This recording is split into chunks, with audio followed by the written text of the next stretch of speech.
एक कबूतर और एक कबूतरी एक पेड़ की डाल पर बैठे थे। उन्हें बहुत दूर से एक आदमी आता दिखाई दिया। कबूतरी के मन में कुछ शंका हुई और उसने कबूतर से कहा कि चलो जल्दी उड़ चलें, नहीं तो ये आदमी हमें मार डालेगा।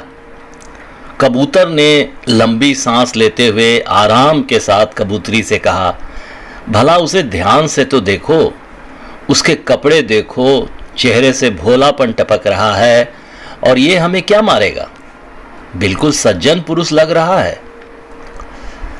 कबूतर की बात सुनकर कबूतरी चुप हो गई। जब वह आदमी उनके पास आया तो अचानक उसने अपने वस्त्र के अंदर से तीर कमान निकाला और झट से कबूतर को मार दिया और बेचारे उस कबूतर के वहीं प्राण पखेरु उड़ गए। असहाय कबूतरी ने किसी तरह भागकर अपनी जान बचाई और बिलखने लगी। उसके दुख का कोई ठिकाना न रहा और पल भर में ही उसका सारा संसार उजड़ गया। उसके बाद वह कबूतरी रोती हुई अपनी फरियाद लेकर राजा के पास गई और राजा को उसने पूरी घटना बताई। राजा बहुत दयालु इंसान था। राजा ने तुरंत अपने सैनिकों को उस शिकारी को पकड़कर लाने का आदेश दिया। तुरंत शिकारी को पकड़कर दरबार में लाया गया। शिकारी ने डर के कारण अपना जुर्म भी स्वीकार कर लिया।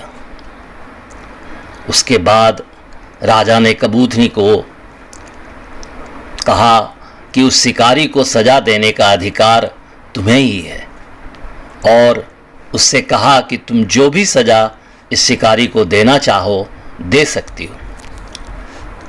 कबूतरी ने बहुत दुखी मन से कहा कि हे राजन, मेरा जीवन साथी तो इस दुनिया से चला गया, जो फिर कभी भी लौट कर नहीं आएगा।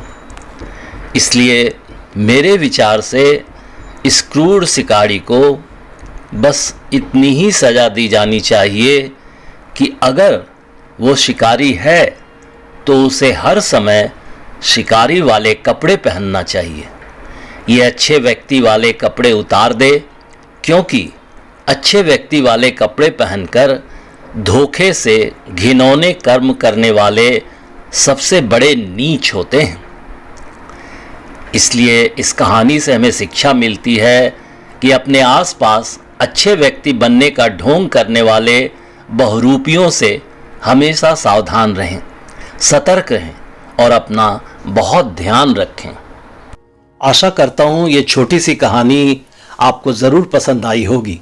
इस कहानी पर आपकी क्या राय है, हमें कमेंट करके ज़रूर बताइए। कहानी पसंद आई हो तो लाइक और शेयर करना बिल्कुल भी ना भूलिए। चैनल पर नए हैं तो चैनल को सब्सक्राइब जरूर कीजिए। आपका कहानी सुनने के लिए बहुत बहुत धन्यवाद।